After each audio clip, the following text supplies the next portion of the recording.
하나님의 뜻이 보이지 않아 혼란에 빠진 사람에게 이 영상을 전합니다. 모든 문이 닫히는 것처럼 느껴질 때가 있습니다.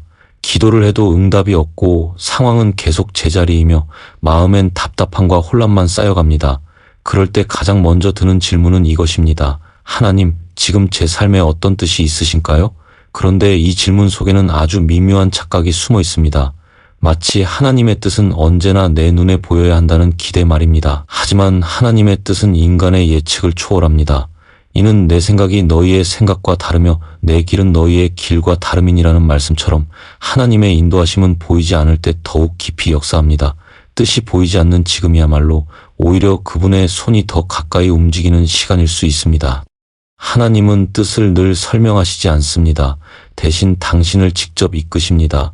이 시점에서 우리는 이렇게 묻습니다. 하나님, 왜 지금은 아무 말씀도 없으신가요? 이것이 첫 번째 질문입니다. 하나님의 침묵은 무관심이 아니라 당신의 믿음을 드러내기 위한 도구입니다. 당신은 지금 침묵 속에서도 여전히 하나님을 신뢰하고 있습니까? 예수님도 겟세마네 동산에서 기도하실 때 아버지의 뜻이 너무 고통스러웠기에 이렇게 고백하셨습니다.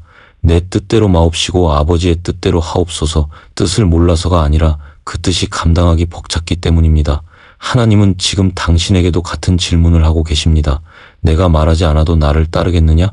당신은 지금 길이 막힌 것이 아닙니다. 하나님은 새로운 길로 인도하고 계십니다. 문제는 길이 보이느냐가 아니라 그 길을 누가 이끄느냐입니다. 주의 말씀은 내 발의 등이요 내 길의 빛이니이다. 당신이 주의 임재 속에 머물 때 뜻은 설명이 아니라 경험으로 다가옵니다.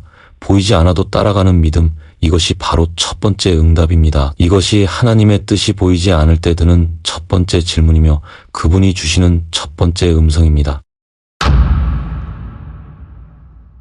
어느 순간부터 당신은 방향을 잃은 듯한 느낌에 사로잡힙니다. 과거엔 분명한 확신이 있었고 어떤 길이든 하나님이 이끄신다는 감각이 분명했습니다. 그런데 지금은 아닙니다. 어디로 가야 할지, 무엇을 선택해야 할지, 어느 쪽이 하나님의 뜻인지 전혀 분간되지 않습니다. 바로 이때 두 번째 질문이 떠오릅니다. 하나님, 제가 가는 길이 맞는 길인가요? 이것은 단순한 방향의 문제가 아닙니다. 의미를 향한 갈망입니다. 내가 걷고 있는 이 길이 헛되지 않기를 바라는 간절함입니다.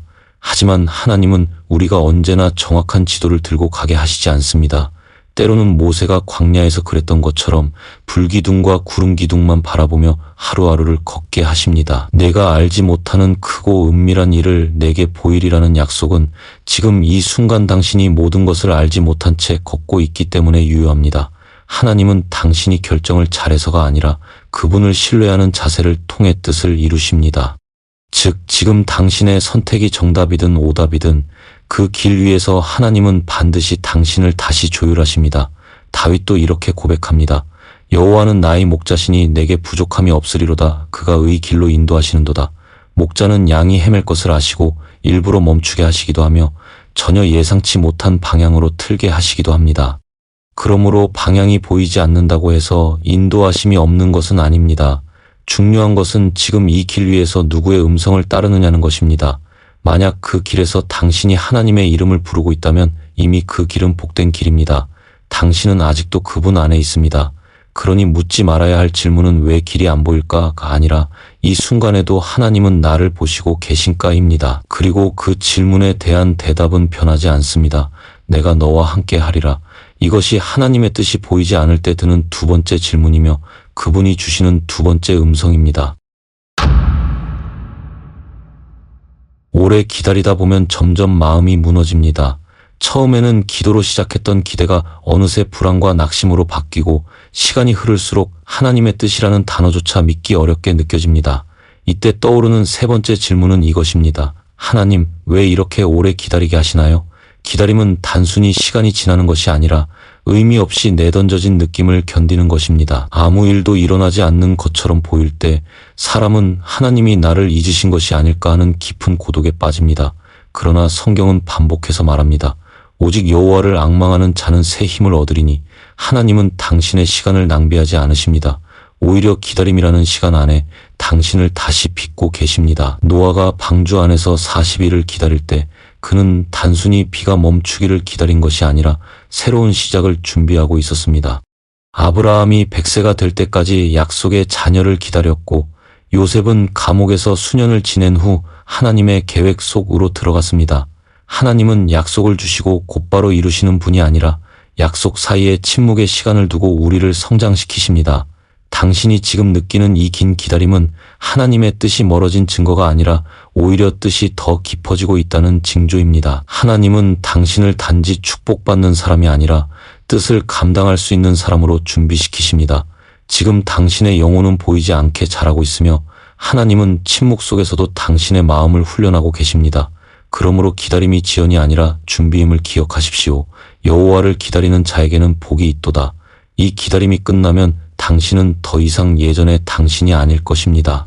하나님의 뜻은 빠르게 움직이지 않지만 완전하게 이루어집니다. 지금 기다리는 당신은 멈춰 있는 것이 아닙니다.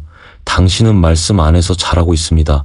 이것이 하나님의 뜻이 보이지 않을 때 드는 세 번째 질문이며 그분이 주시는 세 번째 음성입니다.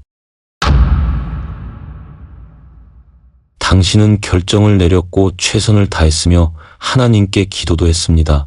그러나 결과는 실패였습니다. 사람들에게 비난받았고 스스로도 후회가 남습니다. 마음속엔 이런 생각이 맴돌기 시작합니다. 내가 하나님의 뜻을 잘못 들은 건 아닐까? 이때 네 번째 질문이 조용히 올라옵니다. 하나님, 제가 실수했을 때도 뜻은 유효합니까? 이 질문은 매우 정직하면서도 깊은 아픔을 담고 있습니다. 믿음으로 결단했는데 결과가 무너졌을 때 우리는 하나님의 인도하심 자체를 의심하게 됩니다.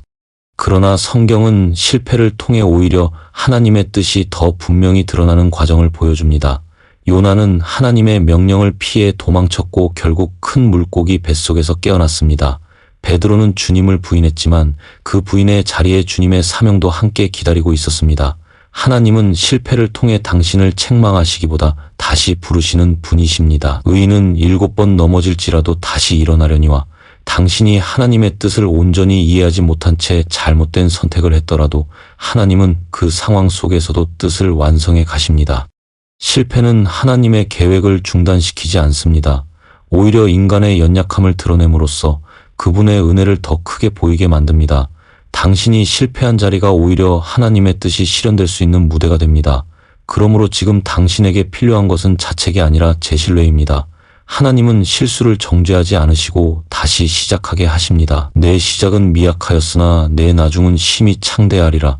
하나님의 뜻은 당신의 성공 여부에 달려있지 않습니다. 하나님의 뜻은 변하지 않으며 실패한 사람을 통해서도 여전히 흐르고 있습니다. 그러니 오늘 이 질문 앞에 머물러 보십시오. 내가 실패했어도 하나님은 여전히 나를 이끄시는가? 그리고 그 대답은 이렇게 주어집니다. 나의 은혜가 내게 족하도다. 이것이 하나님의 뜻이 보이지 않을 때 드는 네 번째 질문이며 그분이 주시는 네 번째 음성입니다. 믿음으로 시작했지만 어느 순간 마음이 흔들리기 시작합니다. 처음에는 확신으로 가득 찼던 결정이 지금은 불안과 의심으로 무너지고 말씀도 기도도 전처럼 와닿지 않습니다. 이럴 때 떠오르는 다섯 번째 질문은 너무나 인간적인 고백입니다. 하나님, 지금도 제가 당신 안에 있는 게 맞나요? 믿음이 흔들릴 때 가장 먼저 무너지는 것은 확신이 아니라 자기 존재에 대한 신뢰입니다. 내가 지금 잘 가고 있는 게 맞을까라는 질문은 단순히 방향이 아닌 소속의 문제로 이어집니다. 하나님의 뜻을 따라 살고자 하지만 현실은 거세게 밀려오고 마음은 점점 피로해집니다. 그러나 하나님은 이런 불안정한 인간의 마음을 모르시는 분이 아닙니다. 사람은 마음으로 자기 길을 계획할지라도 그의 걸음을 인도하시는 이는 여호와시니라. 하나님은 당신이 흔들릴 것도 무너질 수도 있다는 사실을 이미 아시고 그 흔들림 안에서도 길을 내고 계십니다. 믿음은 완벽함이 아니라 흔들릴 때 다시 붙잡는 손입니다. 베드로가 물 위를 걷다 바람을 보고 무서워 빠져들었을 때 예수님은 그를 정죄하지 않으시고 즉시 손을 내미셨습니다. 믿음이 작은 자여 왜 의심하였느냐? 주님은 우리에게 완벽한 믿음을 요구하시지 않습니다. 의심 속에서도 주님을 향해 내미는 한 줄기 손을 기다리십니다. 당신이 지금 흔들리고 있다면 그 안에서도 하나님은 여전히 일하고 계십니다. 흔들림 속에서 자라나는 믿음은 더 깊고 진실합니다. 왜냐하면 그 믿음은 느낌이 아니라 결단이기 때문입니다. 감정은 무너져도 결단은 하나님을 향할 수 있습니다. 우리가 믿음 없을 때에도 주는 미쁘시니 자기를 부인하실 수 없느니라. 당신이 흔들릴지라도 하나님의 뜻은 흔들리지 않습니다. 오늘 당신은 여전히 그분 안에 있습니다. 이것이 하나님의 뜻이 보이지 않을 때 드는 5번째 질문이며 그분이 주시는 5번째 음성입니다. 당신은 신실하게 살아가고 있다고 생각했습니다. 기도하고 말씀에 순종하며 흔들려도 다시 일어서기를 반복했습니다. 그런데 문득 주변을 돌아보면 마음속에 이상한 감정이 올라옵니다. 다른 사람은 일이 풀리고 기회가 열리고 눈에 띄는 성과가 보이는데 정작 나는 제자리에서 머물러 있는 것 같은 느낌입니다. 이때 마음을 꿰뚫고 올라오는 6번째 질문은 이것입니다. 하나님, 왜 저 사람은 되고 저는 안 되나요? 이 질문은 단순한 질투가 아닙니다. 나는 지금 제대로 가고 있는 걸까라는 깊은 자기 회의가 담겨 있습니다. 하나님을 믿는다고 말하면서도 비교 속에서 자존감은 무너지고 기도는 점점 메말라 갑니다. 그러나 성경은 말합니다. 각 사람은 자기의 일을 살피라. 그리하면 자랑할 것이 자기에게는 있어도 남에게는 있지 아니하리니. 하나님은 당신을 비교의 대상이 아닌 하나뿐인 작품으로 바라보십니다. 하나님의 뜻은 각 사람마다 다르게 작동합니다. 어떤 이는 빨리 열매를 맺고 어떤 이는 깊이 뿌리를 내리는 시간이 필요합니다. 당신은 지금 성공이 늦어지는 중이 아니라 성장 중입니다. 비교는 당신을 흐리게 하지만 말씀은 당신을 회복시킵니다. 예수님께서 베드로에게 사명을 주신 후 베드로가 요한을 바라보며 이 사람은 어떻게 되겠습니까? 라고 물었을 때 주님은 단호히 말씀하셨습니다. 내게 무슨 상관이냐? 너는 나를 따르라 하시더라. 하나님의 뜻은 다른 사람의 길을 따라가는 것이 아니라 내게 주신 길을 끝까지 가는 것입니다. 지금 비교되고 있다면 그 마음은 하나님의 음성보다 세상의 기준을 더 크게 듣고 있다는 신호입니다. 하지만 오늘 당신이 다시 주님의 말씀에 귀를 기울인다면 비교로 흐려졌던 마음이 점점 제자리를 찾아갈 것입니다. 하나님은 속도가 아닌 방향을 보십니다. 당신이 어디쯤 와 있는지가 아니라 지금 어디를 향하고 있는지가 더 중요합니다. 이것이 하나님의 뜻이 보이지 않을 때 드는 6번째 질문이며 그분이 주시는 6번째 음성입니다. 어느 순간 모든 것이 무의미하게 느껴질 때가 있습니다. 기도는 공허하고 예배는 습관처럼 반복되며 말씀은 마음에 와닿지 않습니다. 아무리 노력해도 영혼이 메말라가는 듯하고 삶의 흐름은 특별한 이유 없이 무거워집니다. 그때 가장 깊은 자리에서 터져나오는 마지막 질문은 이것입니다. 하나님, 정말 제 삶의 뜻이 있는 게 맞나요? 이 질문은 단순한 호기심이 아니라 절박한 외침입니다. 아무리 믿으려 해도 모든 것이 텅 빈 것처럼 느껴질 때 우리는 하나님의 존재 자체를 의심하게 됩니다. 그러나 성경은 이 깊은 공허의 순간조차 하나님의 손 안에 있음을 증언합니다. 사람은 마음으로 자기 길을 계획할지라도 그의 걸음을 인도하시는 이는 여호와시니라. 당신이 느끼는 이 무의미는 하나님이 떠나셨기 때문이 아니라 당신의 내면이 더 깊은 차원으로 초대받고 있기 때문입니다. 영적 여정에서 공허는 끝이 아니라 전환점입니다. 마치 겨울이 지나야 봄이 오듯 지금 당신의 침묵과 무감각은 내면의 땅을 다시 갈아엎는 시간일 수 있습니다. 엘리야도 로뎀나무 아래에서 이제는 더 이상 의미가 없습니다라고 고백했지만 그 자리에서 하나님은 다시 일으키셨습니다. 공허는 영적 재건의 징조입니다. 하나님은 이 시간을 통해 당신이 느낌을 믿는 것이 아니라 말씀을 붙드는 자로 자라나길 원하십니다. 너희가 만일 내 말에 거하면 참 내 제자가 되고 진리를 알지니 진리가 너희를 자유롭게 하리라. 공허 속에서도 말씀이 당신을 이끌 때 그 순간이 바로 하나님의 뜻이 다시 시작되는 자리입니다. 당신의 삶은 우연이 아닙니다. 당신의 침묵조차 계획 안에 있습니다. 지금은 의미 없어 보여도 나중에 이 모든 순간이 필연이었음을 알게 될 것입니다. 하나님의 뜻은 감정이 아니라 방향입니다. 지금 이 질문을 드리고 있는 바로 그 순간에도 당신은 하나님의 뜻 가운데 서 있습니다. 이것이 하나님의 뜻이 보이지 않을 때 드는 마지막 7번째 질문이며 그분이 주시는 마지막 음성입니다. 당신이 던졌던 그 질문들, 사실은 하나님이 당신에게 먼저 던지신 음성이었습니다. 보이지 않아도 믿겠느냐? 들리지 않아도 순종하겠느냐? 하나님의 뜻은 느껴지지 않을 때에도 선하게 일하고 있습니다. 지금도 당신은 하나님의 계획 안에 있습니다.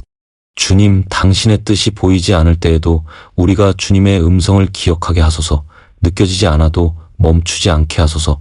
방황하는 우리에게 말씀의 빛을 비춰주시고 침묵 속에도 여전히 살아계신 주님을 신뢰하게 하소서. 예수님의 이름으로 기도드립니다. 아멘.